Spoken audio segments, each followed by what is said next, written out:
Hey, Dios te bendiga, Dios te guarde y la paz de mi Señor Jesús sea con todos ustedes. Aquí de nuevo, tu hermano Pedro. Hoy quiero hablarte de la Biblia. Bueno, no es que te quiera predicar, es que quiero hablarte de la Biblia. Sí, de ese libro que ha trascendido de mano en mano, de generación en generación. Y fíjese que si trascendió de generación en generación, que ha venido desde los tiempos. Y dice la Biblia que será hasta los tiempos, porque esa es la palabra de Dios y es una palabra eterna e infalible. ¿Y por qué quiero hablarte de la Biblia? Porque primero me han escrito muchas personas y otras veces también he hablado con otras tantas, las cuales señalan y califican a la Biblia como un libro histórico, otro como que dicen que tiene algunos conceptos morales, otros que en alguna ocasión uh,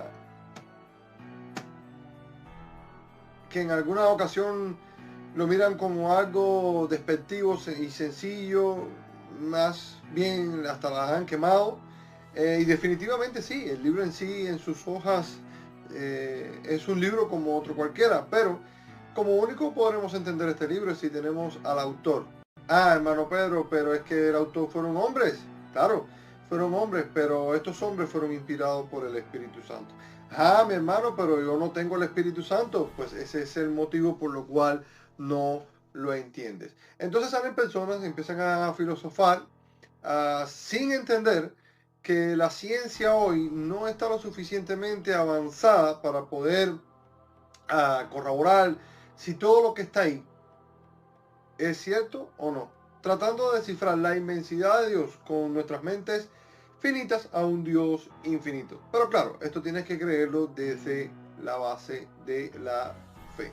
Por eso hoy quiero empezar a desarrollar como una miniserie donde quiero probarte por algunas razones de que la Biblia es cierta. ¿Cómo vamos a hacer esto? Bueno, desarrollando 3 tópicos. Vamos a hacer 3 puntos, aunque hoy nada más que voy a tocar uno, que es el histórico. También existe el científico o el moral, no importa el orden que se establezca, sino que son 3. Pues el histórico. ¿Cuál es el histórico, hermano Pedro? Bueno, los arqueólogos han descubierto, a medida que ha pasado el tiempo, de que muchas de las historias que cuenta la Biblia son verdad. ¿Por qué? Por los lugares que han descubierto que coinciden por la Biblia.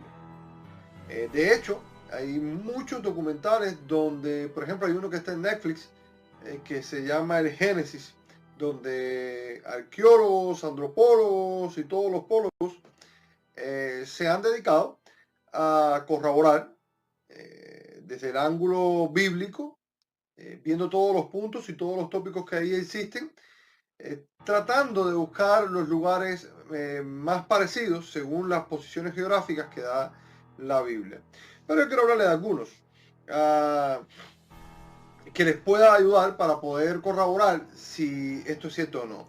Por ejemplo, hubo un código que se descubrió hace poco tiempo, esto fue en el 1792, y cuando digo poco tiempo es porque comparando la historia de la humanidad con lo que hemos descubierto últimamente, pues entonces son pocos años.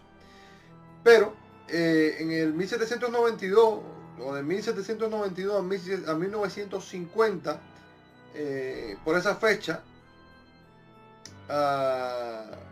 perdón, descubrieron hace poco tiempo un código que se llamaba el Código de Hammurabi, que era cuando el rey de Mesopotamia, cuando un gran rey de Mesopotamia, que se llamaba Hammurabi, que esto databa de la fecha de la existencia de Abraham, que era como unos 1792 años a 1950 años antes de Cristo. Y esto coincidía con la historia de Abraham. De hecho, en este código encerraba muchas leyes morales, todas las leyes sociales, políticas que tenían ellos y militares. Y entonces aquí también corroboraba de que esa ciudad, ¿verdad? Que era Ur de los Caldeos, como Mesopotamia, como fueron los arcaicos, existió, ¿verdad? Entonces esto estaba por ahí, donde era Mesopotamia, por Irán, toda la zona que era, donde estaba supuestamente, donde cuenta la Biblia que estaba también el paraíso entre Irán, Irak y todos estos países árabes. Ahora, también existió un código que se llamaba el código de Rosetta. Ah, y un punto muy importante. Este código de Hammurabi fue descubierto en el 1901. Y esto fue, como les estaba diciendo, en la ciudad de Irán. Por eso le estaba diciendo que es poco tiempo. Desde 1901 hasta aquí, ¿qué hay? No hay nada. Y por eso, antiguamente también, las personas, todo lo que se salía de la Biblia, ellos lo miraban como algo fantasioso, porque no lo entendían. Y de hecho, quiero aclararle algo. Porque he escuchado muchos comentarios de personas que dicen, no, es que la Biblia se creó para poder manipular a las masas, y quiero decirte que estás errado, es incorrecto. ¿Por qué? Porque cuando se creó la Biblia, cuando por los años 300, cuando se hizo el canon de la Biblia, o el canon cristiano, porque antiguamente existía, ya había un canon que habían hecho los judíos, esto era el Concilio de Ania. Pero cuando se estableció y que estaba el Imperio Romano, primero la lengua que se hablaba era el latín, y las personas, la mayoría de las personas no sabían hablar latín. Entonces, ¿qué hacía un padre, un cura, un obispo? Leía la Biblia, o leía un versículo de la Biblia, y eso ellos se regían por el emisario. O sea, ellos inclusive ni leían la Biblia. E inclusive hoy la Iglesia Católica reconoce la Biblia, que está como a la altura del magisterio de la Iglesia Católica. Entonces, no se trataba ni de eso. No podían mantener el control absoluto por medio de la Biblia porque no la leían. Entonces, ahí también eso es un argumento que podemos ir desglosando y decir que no es cierto. No manipulaban las masas por la Biblia. E inclusive, una de los problemas más grandes que hubo en la Santa Inquisición fue el problema de que contradecía, y ellos no, o las personas que iban en contra de lo que creían, eran en contra de lo que decía la Biblia. Entonces ellos ni les interesaba de que las personas conocieran los aspectos que tenía la Biblia, que proponía, por ejemplo, como que decía que la tierra era redonda y ellos decían que era plana, pero eso lo vamos a ver más adelante. Bueno, la piedra de Rosetta Stone, que esta también fue descubierta con los tiempos de Napoleón en 1799. El ejército de Napoleón la encontró, y bueno, todos sabemos que después, bueno, los ingleses estuvieron también metidos en esto, y ya la piedra de Rosetta Stone también hablaba de las leyes morales que había en Egipto, y contaba también de algunos los Ibrahim, lo que sea, lo que eran los hebreos, que ya eran los que cruzaban el río, que eran, ellos lo miraban como que eran un tipo de mercenarios que ellos le pagaban para que hicieran los trabajos que ellos no querían. Pero todo esto es historia. También tenemos la ciudad de Sodoma y de Gomorra. Ah, mi hermano, pero eso está en la Biblia, pero eso es un cuento de hadas. No, no es un cuento de hadas. Sodoma es conocida hoy como Bavedra, alrededor del Mar Muerto, que fue excavada por William Albright en 1924. Y les estoy dando un poco de nombres porque me estuve escribiendo con alguna persona, que no voy a decir el nombre por ética, y me dice, no, pero mencióname los nombres y mencióname los científicos que corroboran que esto es verdad. Bueno, este se llama William Albright, en mi buen inglés, en 1994, al igual que Numeira, que puede ser Gomorra. ¿Dónde está esto, hermano Pedro? Vamos a leer la Biblia, Génesis 19, del 24 al 25. Entonces Yahweh hizo llover sobre Sodoma y sobre Gomorra azufre y fuego de parte del Señor desde los cielos, y destruyó las ciudades y todas aquellas llanuras con todos los moradores de aquellas ciudades y el fruto de la tierra. Deuteronomio 29, 23. Va a ser bien cortico esto. Azufre y sal, abrazada toda su tierra. No será sembrada, ni producirá, ni crecerá ahí, hierba alguna, como sucedió en la destrucción de Sodoma y Gomorra, de Adma y de Seboín, las cuales el Señor destruyó en su furor. Génesis 10:19 dice, y fue el territorio de los cananeos.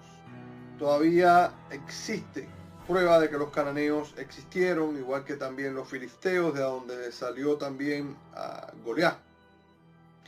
La dirección dice que esto de los cananeos estaba en la dirección de Gerar hasta Gaza. Gaza existe. Y en dirección de Sodoma y Gomorra, fíjense que le está dando, según el entendimiento del autor, le está dando un plano, ¿verdad?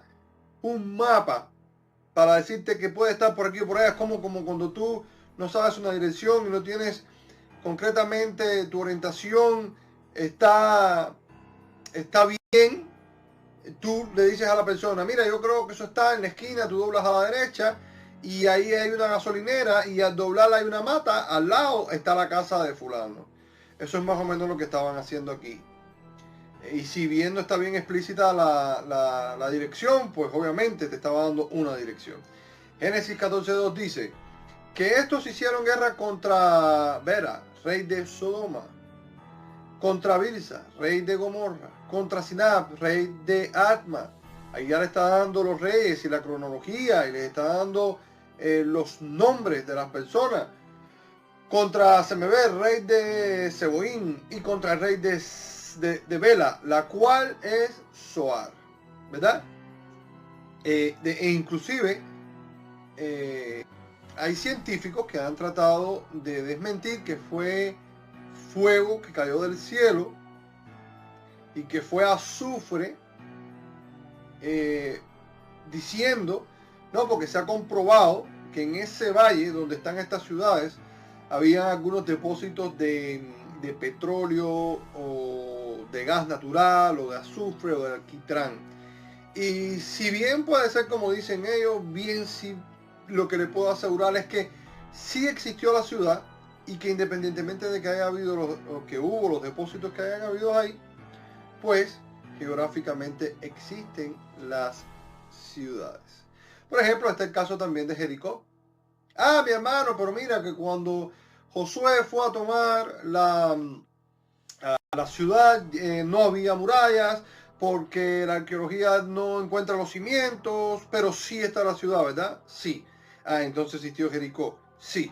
Entonces existió Josué. Sí. Entonces la Biblia cuenta, y eso es lo bueno que tiene la Biblia, que aunque parezca que hay algunas contradicciones, eso mismo es lo que lo hace veraz. Porque, por ejemplo, usted hace un libro de historia o usted hace un libro de su biografía, es muy difícil que usted vaya a contar lo mal o lo más mal hecho que usted haya hecho. Entonces, usted disfraza su historia, su biografía, ¿verdad? Le da un tópico novelesco y ahí entonces cuenta lo mejorcito para llegar a un fin. Por la Biblia no es así. La Biblia cuenta tal cual las cosas como pasaron, ¿verdad? ¿Dónde está eso? Josué 6, 16, 19. Y cuando los sacerdotes tocaron la bocina la séptima vez, o sea, el shofar, dijo el pueblo, gritad por Yahweh, os he entregado la ciudad y será ciudad anatema a Yahweh. Con todas las cosas que estén en ella, solamente Rahab, la ramera, vivirá con todos los que estén en casa con ella. Por cuanto escondió a los mensajeros que enviamos. Pues aquí está la historia clara. Y a mí me llama mucho la atención, porque en esta historia el Señor le dice que no tomen nada de la ciudad porque era anatema, sino que cogiera algunas cosas como los utensilios de bronce, hierro y algunas normativas, algunas cosas que él le dijo que, órdenes que él le dijo que hicieran. Y me llama la atención porque hace un tiempo en la ciudad encontraron granos de cebada enterrados, que data de la época de que Josué dice, o que dice la Biblia, que Josué tomó e incendió la ciudad, porque estamos viendo que esa ciudad ha tenido, entre las conquistas que han habido, pues tenía, por las capas que ellos habían excavaron 100 años arriba y 100 años abajo. No, fueron exactamente, bueno, fueron miles de años arriba, miles de años abajo. No sé exactamente cómo es. Sé que por las capas, porque no soy arqueólogo, ellos pudieron ver por el color de las capas, pudieron ver exactamente datando por el carbono 14, vieron estimado de qué año era los granos de cebada, porque encontraron vasijas con los granos, igual que como han encontrado cuerpos, o sea, cadáveres, huesos en excelente estado. Bueno, otro ejemplo es el ejemplo de los hititas. Esto es fenomenal, porque los hititas fue un imperio que se disputaba en la zona conjunto con los egipcios, que era para la época era Ramsés el rey, el faraón, que es el término parecido a rey de Egipto, y cuenta en algunos escritos, ¿verdad?, que encontraron en Egipto, cuentan la historia diferente como lo cuentan los hititas en cuanto a una conquista en una batalla que se peleó entre Siria e Israel, donde los hititas decían que habían ganado ellos y donde los egipcios contaban que sabían que habían ganado ellos. Entonces, encontraron una ciudad que está en Anatolia, o sea, lo que era Anatolia, o sea, que en Turquía, que era la capital de Atucha, que el emperador era Hattuchili. Entonces había unos escritos de esa batalla. Y esa batalla databa aproximadamente del siglo XIV antes de Cristo. Y como también por la era de Abraham también. Entonces, ¿qué es lo que hace tan veraz esta historia? Conjunto con la ciudad, que ya eso es un hecho irrefutable, ¿verdad? Más sus escritos cuneiformes y todas aquellas cosas. Bueno, los científicos estuvieron muchísimos años en poder descifrar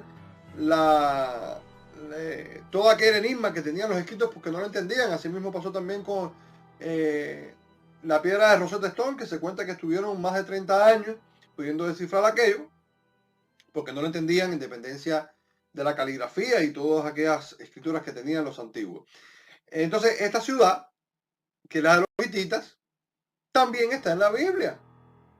Fíjense lo que dice Génesis 23:3. Y se levantó Abraham delante de su muerta y habló a los hijos de Ed, diciendo, y aquí acaba la cita porque lo que quiero es mencionar a Ed. También en Génesis 15:19-21 dice, la tierra de los cananeos, los ceneseos, los cadmoneos, los eteos, los fereceos, los rafaitas. O sea, eran tribus, eran ciudades que existían en el tiempo, civilizaciones en aquel momento, que eran nómadas, pero en este caso los eteos ya estaban establecidos como civilización y ciudad, que poblaban aquella ciudad que era la de los hititas. De hecho, también cita a los amorreos, a los cananeos, a los jerseos y a los jeduseos y todos los eos. ¿Y qué te dice esto, hermano Pedro? Es que realmente hay una historia que cuenta de que la Biblia te está contando hechos reales. Y fíjese que te dice que esto estaba a la ribera del Jordán, junto al Mar Muerto. Entonces, es irrefutable poder decir de que la Biblia es solo un libro que no cuenta y no cuenta. Bueno, voy a adelantar un poquito. Voy a adelantar porque tengo mucho más. Dice, por ejemplo, Reyes 7:6, porque Yahweh había hecho en el campamento de los sirios que se oyese un estruendo de carros, ruidos de caballos y estrépito de gran ejército. Y se dijeron unos a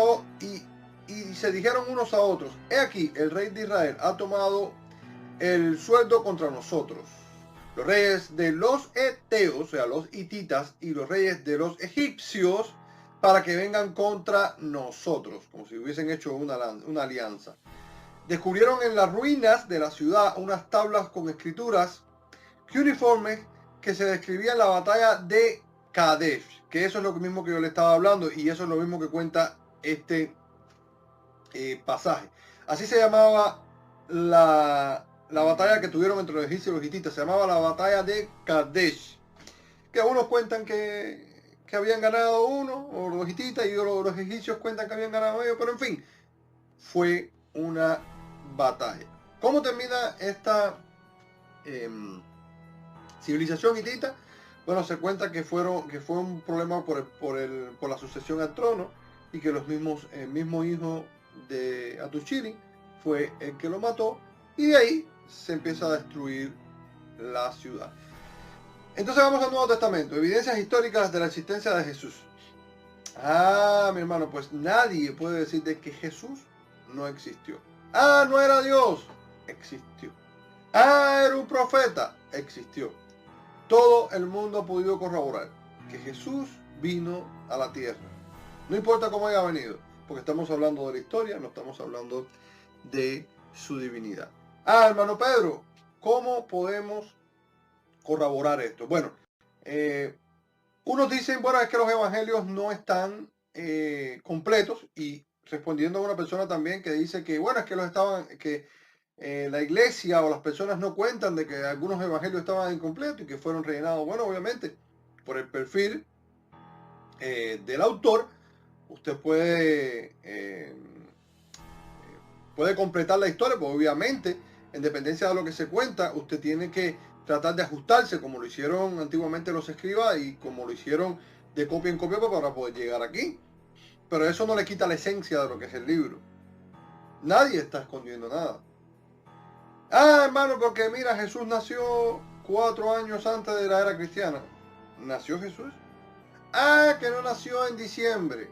Bueno, se supone que nació en agosto, por ahí como por el 21 de agosto, pero nació Jesús. Entonces, ¿cómo puedo saber esto? Bueno, sencillo.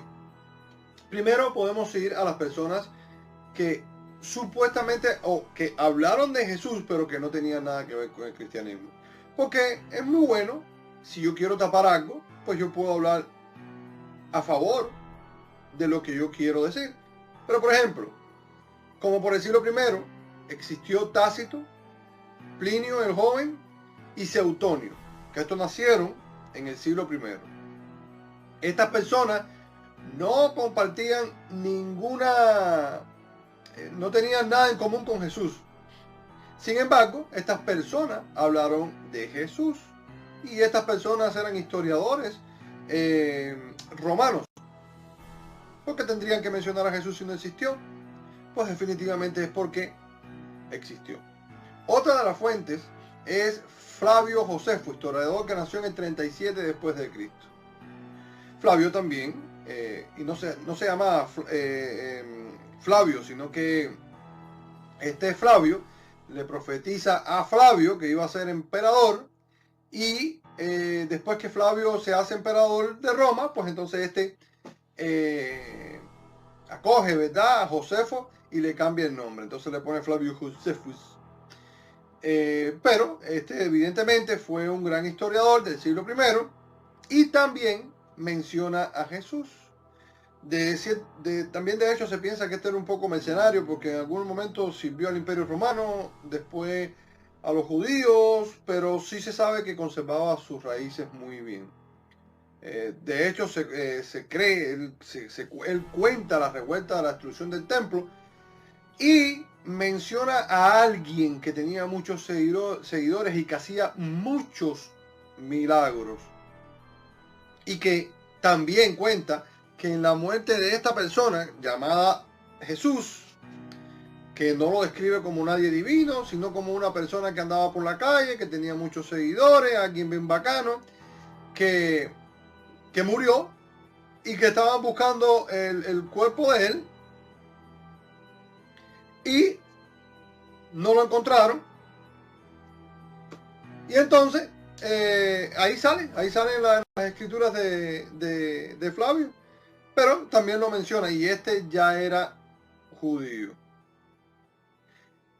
De hecho, el mismo Flavio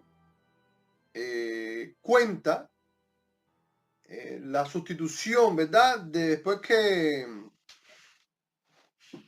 muere Poncio Pilato, que había la sustitución de un procurador romano llamado Festo, que había muerto también, y que llegaba Albino, que no era por el color, sino porque se llamaba así, que era el que iba a sustituir también a este procurador que se llamaba Festo. Y dice que en este lapso, el sumo sacerdote de la época, que se llama, que estaba muy intrínsecamente, políticamente, tenía una buena relación con el Imperio Romano, mata al hermano de Jesús. Fíjese, solo es historia. Dice que este mata a Jacobo, el hermano de Jesús. Entonces, ¿Jesús existió o no existió? Bueno, aquí hay un problema también que tenemos y que es muy bueno el poder resaltar. Lo primero es esto: si Jesús nunca existió, la religión judía no se hubiese... Primero lo reconocen, hoy lo reconocen, pero unos lo reconocen como un pusilánime, como que era un charlatán, e inclusive no lo reconocen ni como profeta, que sí es el caso de los islámicos, que sí reconocen a Jesús como un profeta, pero los judíos no. Entonces, alguien que en la época estaban, o que estuvieron muy preocupados por el hecho, ¿verdad? Y que estaban muy interesados porque saliera a la luz el poder encontrar el cuerpo de Jesús, eran los judíos. Sin embargo, nunca pudieron comprobarlo. Otra también de las pruebas muy contundentes fue la existencia de Pilato, el prefecto de Judea. Hay una piedra que data del siglo del siglo I, ¿verdad? Que está inscrita, hoy la tienen en Jerusalén, escrita por el gobierno de la época, donde sale escrito en latín el nombre de Pilato y del emperador que en aquel tiempo existió. ¿Qué más? Podemos decir también los mismos evangelios que, como les estaba diciendo antes, que de hecho en sus mismas, que pudiéramos decir, ¿no? En las contradicciones que pudiera tener los evangelios, que no son contradicciones, también están ahí. Por ejemplo, y con esto termino. Muchas personas dicen, bueno, pero es que dice que Jesús cuando salió de Samaria hizo esto. Pero el otro evangelio dice que cuenta que hizo aquello. Entonces se están contradiciendo. Bueno, primero tenemos que entender que las épocas y las fechas donde vivieron uno que otro de los autores que escribieron, unos eran apóstoles o unos eran alumnos de los de Pedro o de Pablo, o por consiguiente, y otros que fueron por la tradición oral, que lo fueron copiando. Y también tenemos que ver el perfil del autor, pues, por ejemplo, dentro de los autores había médicos, habían carpinteros, habían pescadores, y la percepción era diferente. Pues, por ejemplo, Pedro era pescador, pero entonces Lucas era doctor. Entonces, no, ese evangelio describía mejor, por ejemplo, cómo describe la muerte de Jesús, cómo resucita, cómo lo tapan, cómo todas las cosas, todos aquellos detalles que quizás a lo mejor para el otro autor era inverosímil, ¿verdad? Entonces, por ejemplo, y aquí cierro, yo hoy voy al trabajo, y cuando llegue al trabajo, alguien me pregunta, oye, ¿qué hiciste antes de venir para acá? Y dice, no, estaba en la casa y vine, salí y vine para acá, nada, no he hecho más nada. ¿Y no desayunaste? Sí, claro, desayuné. ¿Y no te lavaste los dientes cuando te levantaste? Sí, claro, me lavé los dientes también. Ay, ¿por qué no me lo dijiste? Porque según el perfil de la persona. Definitivamente, y eso es lo que hace veraz la Biblia. Todos aquellos testimonios de aquellas personas que caminaron con Jesús, que escucharon de Jesús. Y más que eso, los que hoy tienen a Jesús en el corazón.